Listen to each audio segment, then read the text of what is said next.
বিয়ে বলে কথা, হালকা করে তো একটু সাজুগুজু করতেই হবে। আজ আমার এক ননদের বিয়ে। মা মরা একটা মেয়ে, যার এই পৃথিবীতে মা নেই, তার পুরো পৃথিবীটাই যেন অন্ধকার। এই যে এইখানে মিষ্টি আর জল প্যাকিং করা হচ্ছিল, এত বেশি গরম পড়েছে আমি গাড়িতে থাকতেই পারলাম না, তাই সোজা দোকানে চলে এসেছি। এসে আমি টক দই খাওয়া শুরু করে দিয়েছি। আর বাকিদের জন্য মিষ্টি নিয়ে নিয়েছি, যেটা খেতে খেতে আমরা সোজা চলে যাব এখন ডোমকল। ডোমকলেই বিয়ে এবং খাওয়া দাওয়ার ব্যবস্থা করা হয়েছে, তবে টিফিনগুলো জলঙ্গি থেকেই প্যাকিং করে একদম রেডি করে নিয়ে যাওয়া হচ্ছিল বরযাত্রীদের জন্য। আর এত বেশি গরম পড়েছে বলার বাহিরে, গরমে তো একদমই টেকা যাচ্ছিল না। দেখো, তোমাদের সাথে কথা বলতে বলতেই কিন্তু আমরা ডোমকল রেজিস্ট্রি অফিসে পৌঁছে গিয়েছি। আর গিয়ে আমি পাখার খোঁজ করছিলাম, কারণ আমাকে অনেক বেশি গরম লেগে গিয়েছিল। দোকান থেকে একটা পাখা কিনে আনলাম, তবে পাখাতে কি আর সেই গরম যায়? আর এই যে এইটা আমাদের ভাগ্নে, প্রচন্ড গরমে সে ঠান্ডা খেয়ে বেড়াচ্ছিল।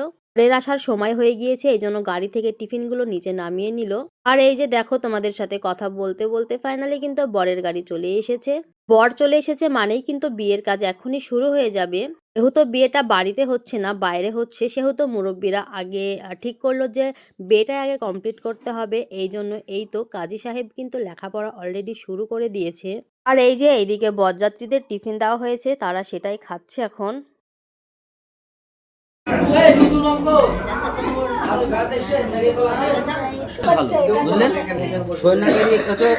শুনো, বলো আস্তাগফিরুল্লাহ রব্বি মিন কুল্লি জামবিও ওয়া তুবু ইলাইহি আউযু বিল্লাহি মিনাশ শাইতানির রাহমানির রহিম।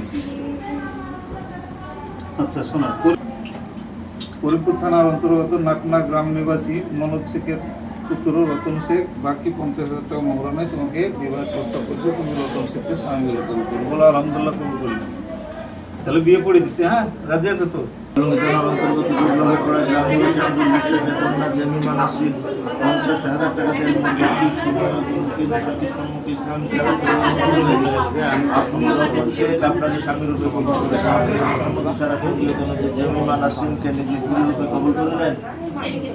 বলেন, আমি জেমিমা নাসরিনকে স্ত্রী রূপে কবুল করিলাম।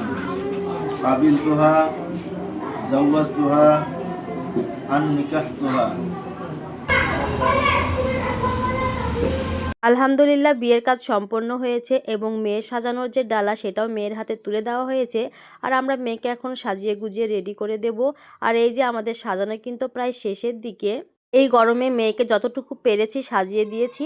আর এই যে এখন কিন্তু শোপে দেওয়া হচ্ছে, মানে মেয়েকে ছেলের হাতে তুলে দেওয়া হচ্ছে। এটাই কিন্তু মেন পর্ব। যেহেতু বিয়েটা বাইরে হচ্ছিল, সেহেতু সবকিছুই তাড়াতাড়ি করেই হয়ে যাচ্ছিল।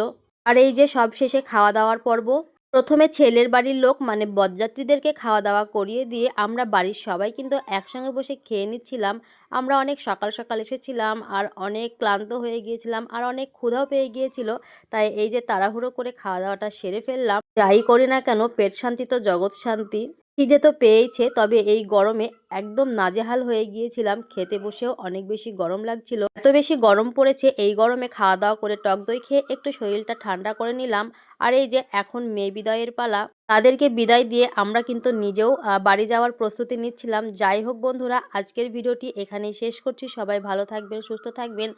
আর আর বর বউয়ের জন্য দোয়া করবেন, তারা যেন বিবাহিত জীবনে সুখী হতে পারে। আজকের ভিডিওটি এখানেই শেষ করছি। টাটা।